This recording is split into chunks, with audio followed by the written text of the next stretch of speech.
नमस्कार, आप सभी का स्वागत है study with JR YouTube channel में। आज के इस वीडियो में हम अध्याय 10 के अभ्यास प्रश्न देखेंगे और जैसा कि आपको पता ही है, हमने अध्याय 10 जो है वो पढ़ लिया है। 2 भागों में इसको हमने पढ़ा था। अध्याय 10 जिसका नाम है हमारे बाजार, और आज हम इसका पार्ट 3 देख रहे हैं। इसमें हम आज इसके अभ्यास प्रश्न देखेंगे। ठीक है, तो सबसे पहले हम देख लेते हैं इसकी शब्दावली। ठीक है, परंपरागत। परंपरागत का क्या अर्थ होता है? परंपरा से चले आ रहे रीति रिवाज या सिद्धांत, इसे क्या कहेंगे? इसे कहेंगे परंपरागत। परंपरा से चले आ रहे रीति रिवाज या सिद्धांत। दूसरा है लघु उद्योग। लघु उद्योग, लघु उद्योग होते हैं छोटा उद्योग। लघु उद्योग किसे कहेंगे? छोटा उद्योग, जिसमें क्या होता है लगभग 20 आदमी तक लगे होते हैं। मतलब वो काम जो है वो लगभग 20 आदमी करते हैं, उसे हम बोलते हैं छोटा उद्योग और लघु उद्योग। ठीक है, एक होता है कुटीर उद्योग।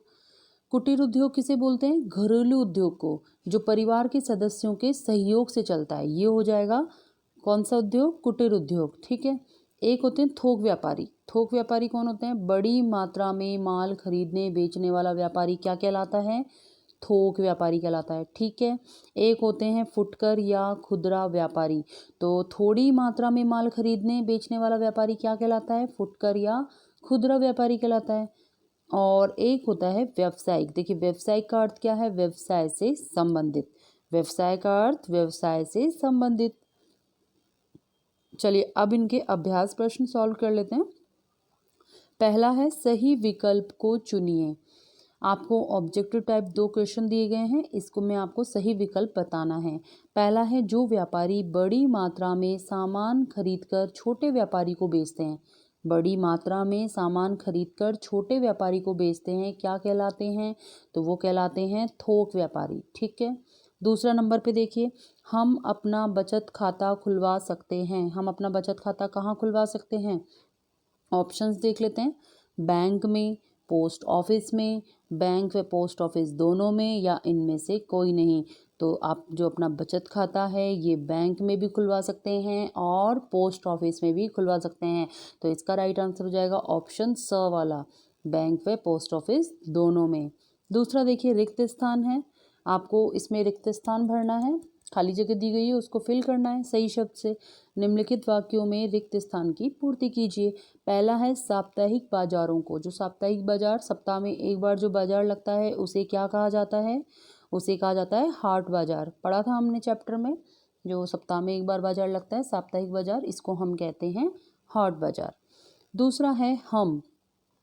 कौन सी मशीन का प्रयोग करके अपने खाते से धन सरलता से निकाल सकते हैं? तो जब भी हमें धन निकालना है अपने खाते से, तो इजी वे में कौन सी मशीन का उपयोग करके हम निकाल सकते हैं?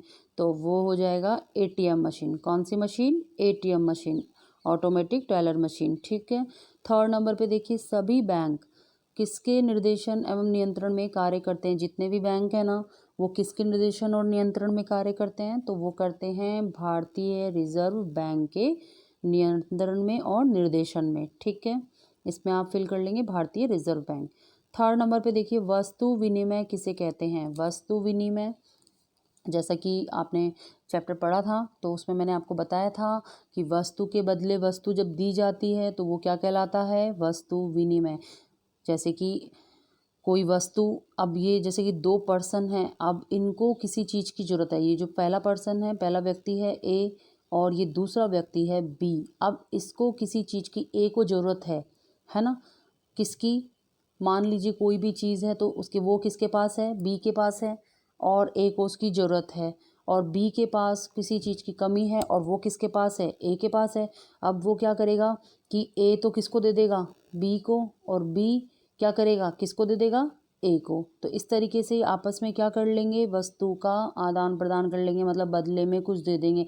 जैसे चावल, चावल के बदले में गेहूँ दे दिए। किसी के पास गेहूँ है तो उसने गेहूँ के बदले में कुछ और ले लिया। मतलब जो भी आवश्यकता है उनको, नीड है उसकी, वो उसके अकॉर्डिंग वो वस्तुएं ले लेते हैं। तो वस्तु के बदले वस्तु देकर अपनी आवश्यकताएं पूरी करना क्या कहलाएगा?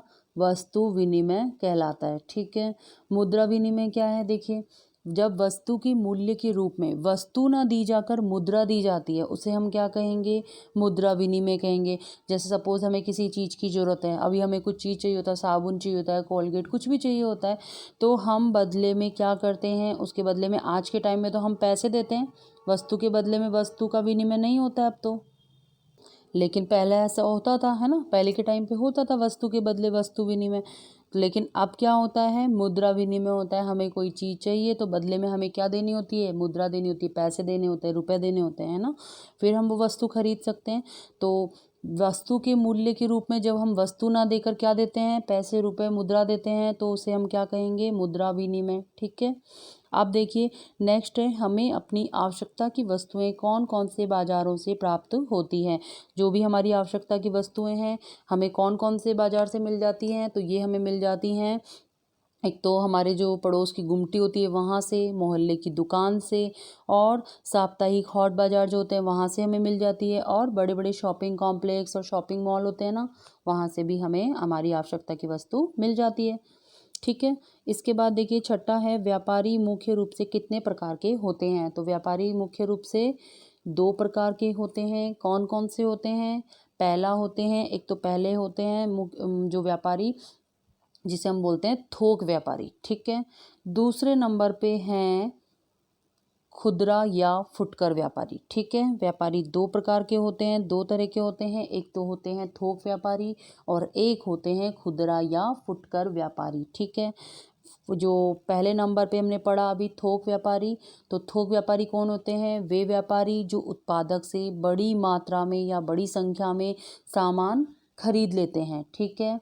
जो बनाता है ना सामान, उत्पादक, उससे क्या करते हैं, बड़ी मात्रा में ज़्यादा संख्या में सामान को खरीद लेते हैं और फिर उन्हें क्या करते हैं, छोटे व्यापारी को बेच देते हैं। तो ये तो कहलाते हैं थोक व्यापारी।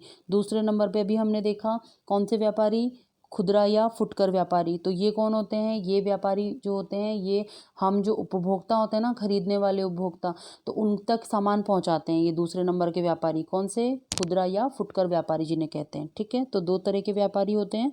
सातवां देखिए, हम बैंक में किस तरह के खाते खोल सकते हैं। तो देखिए बैंक में हम बहुत सारे खाते खोल सकते हैं, जैसे कि बचत खाता, चालू खाता, स्थायी जमा खाता आदि बहुत सारे तरह तरह के खाते होते हैं जो कि हम बैंक में खोल सकते हैं। ठीक है।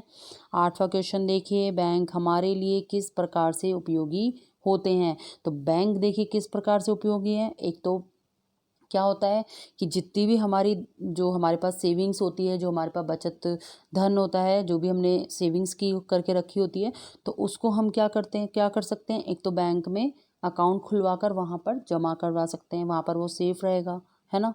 घर में तो क्या होता है, चोरी वोरी होने का डर रहता है, लेकिन आप बैंक में रहेंगे तो चोरी होने का डर नहीं रहेगा। तो एक चीज़ तो ये हो सकती है कि जो भी आपका धन है वो कहाँ पर आप खाता खुलवा कर कहाँ रख सकते हैं, अपने बैंक खाते में रख सकते हैं। और दूसरा फ़ायदा क्या है, जैसे आप बड़ी राशि का कोई भुगतान करते हैं, बहुत बड़ा अमाउंट होता है, तो उसको आप बड़ी राशि का भुगतान, स्थानांतरण, जो चेक देते हैं वो, बैंक ड्राफ्ट और इंटरनेट बैंकिंग आदि का उपयोग करके क्या कर सकते हैं, कितनी भी बड़ी राशि का भुगतान कर सकते हैं। मतलब किसी को भी कितना भी अमाउंट देना हो तो ये आप चेक के द्वारा या इंटरनेट बैंकिंग के द्वारा ये सब आप कर सकते हैं। ठीक है।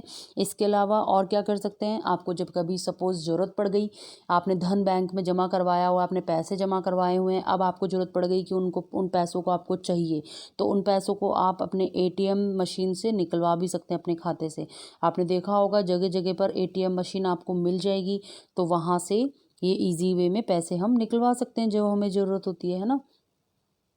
और जो हमारा खाते में जो अकाउंट होता है ना बैंक में, इसमें खाते में हमारे पैसे जमा रहते हैं, तो वो एक तरह से सुरक्षित तो रहता ही रहता है, क्योंकि बैंक में जमा है वो बिल्कुल सेफ़ रहता है। इसके अलावा जो हमारा पैसा जमा रहता है उस पैसे पर हमें ब्याज भी मिलता है।